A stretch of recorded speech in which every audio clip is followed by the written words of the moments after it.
BJP के वरिष्ठ नेता और केंद्रीय मंत्री गिरिराज सिंह हमारे साथ हैं। सर, चुनाव की तारीखों का ऐलान कर दिया है, बिगुल बच गया है। एक चरण में चुनाव की मांग की जा रही थी, लेकिन चुनाव आयोग ने 2 चरणों में कराने का फैसला किया। किसने कहा? ये बहुमत से लोगों ने 2 चरण में मांग की।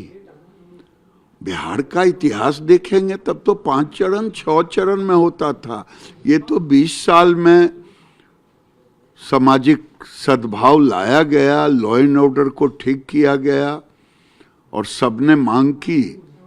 तो हम लोगों ने भी मांग की थी, तो सब लोगों की मांग को चुनाव आयोग ने माना। सीटों का बंटवारा कब तक हो जाएगा एनडीए में?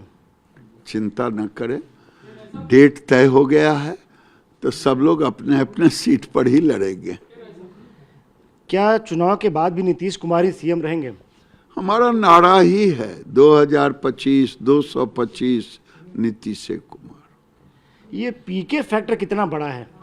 अब ये तो बोटकटवा है, आरजेडी और कांग्रेस के बी टीम है। लेकिन जो महागठबंधन है वो दावे कर रहा है, कांग्रेस दावे कर रही है, तेजस्वी दावे कर रहे हैं कि इस बार जो है पिछली बार से बेहतर स्थिति होगी और महागठबंधन सत्ता में आएगी। हाँ, 2010 से और खराब स्थिति में होगी। 2010 में तो 22 सीट आ ही गया था, अब उससे भी बुरी होगी। इस बार आपको क्या लगता है कि इस बार जो एनडीए सत्ता में वापसी करेगी उसके पीछे क्या क्या वजह हैं? अच्छा, मैं पूछता हूं, क्यों ना हो? 15 साल बनाम 20 साल की तुलना तो होगा ही। लोग लाख कहें कि क्यों करते हैं।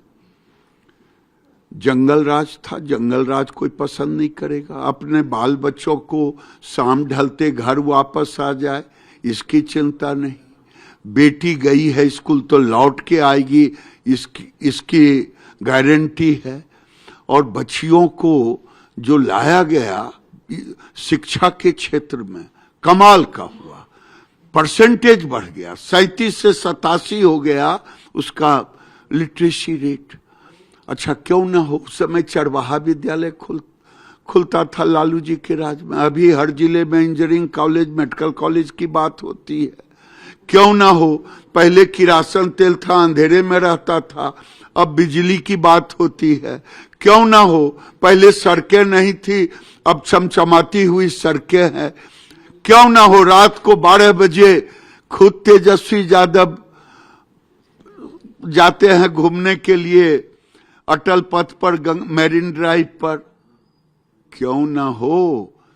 बिहार की जनता ने संकल्प लिया है कि अब सामाजिक समरसता की सरकार होगी, यही रहेगी, नीतीश कुमार रहेंगे और विकास की गति तेज से बढ़ेगी। एक सवाल ये उठ रहा है कि युवाओं के लिए, महिलाओं के लिए, बेरोजगारों के लिए आपने इतनी चीजें आपकी सरकार ने अनाउंस कर दी, तो फिर मैनिफेस्टो में आप लोग क्या वादे करेंगे? चिंता मत करें ना, जितना काम करे देश के लिए उतना बढ़िया है जनता के लिए। अपोजिशन एक सवाल उठा रहा है चुनाव आयोग के रोल पे। वो कह रहा है कि जो रेफरी है वो निष्पक्ष नहीं है। इनको हिम्मत है? ये कुछ दिन में कह देंगे कि मैं चुनाव का बहिष्कार करता हूं। ये समझ गए हैं कि 2010 वाली स्थिति होने वाली है, इसीलिए ये अपने बी टीम को भी रखा है, अपने छल बल का भी प्रयोग कर रहा है, लेकिन कुछ नहीं हो। एक सवाल और, चुनाव आयोग से जो पटना में मुलाकात हुई आपकी पार्टी के नेताओं की, तो ये मांग की गई कि जो बुरके में जो वोटर्स आएंगी उनकी जांच करने के लिए, पहचान उनकी साबित करने के लिए अलग से महिला पुलिस कर्मियों की नियुक्ति की जाए। तो इसकी जरूरत क्यों? अच्छा, अगर बुरके में कोई बोगस करे तो कोनो ये सरिया कानून वाला देश है कि यहाँ बाबा साहेब का संविधान वाला देश है, तो संविधान से न काम होगा।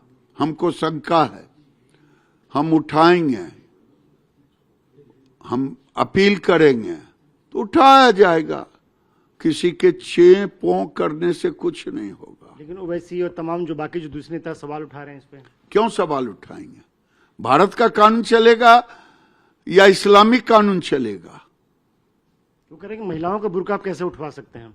अरे, संविधान के तहत तो महिला वोट न दे, बुर्का में आए, कह दे कि बुर्का वाली महिला नहीं उठाएगी, तो तब आगे देखेंगे, तब वोट कहेंगे कि ना दे। हमारे लोग अगर शंका होगा तो हम उठवाएंगे। शुक्रिया हमसे बात करने के लिए। कम से वीरेंद्र के साथ आनंद प्रकाश पांडे, TV9 भारतवर्ष।